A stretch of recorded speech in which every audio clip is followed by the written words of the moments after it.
So guys, tell me who you are and a little bit about your character. I'm Benjamin Alderton. I'm playing Philario and Guiderius. I'm Cloten. I'm the son of the Queen. Who are you? What's your real name? Cloten? Cloten.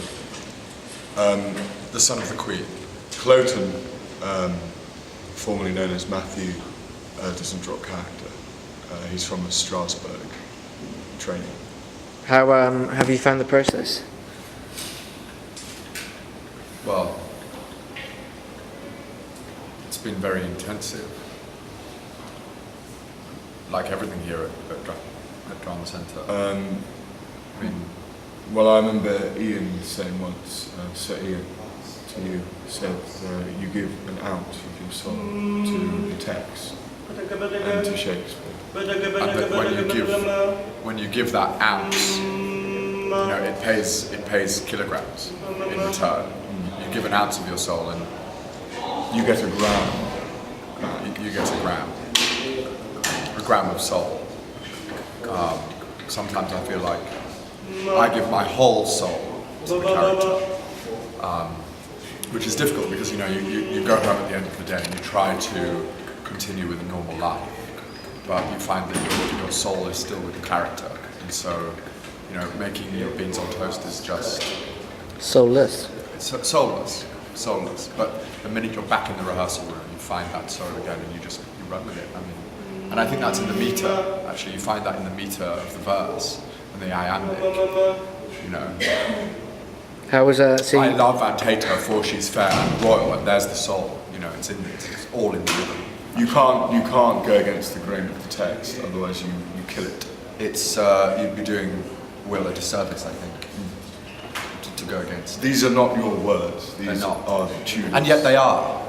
Yeah. They're yours and they're not yours. How was last night's opening preview?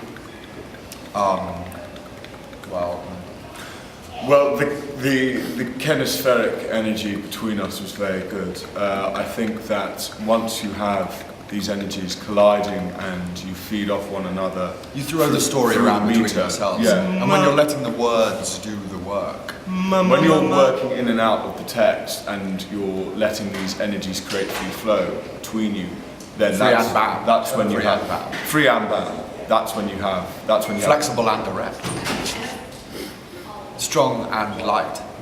Quick and sustained, actually.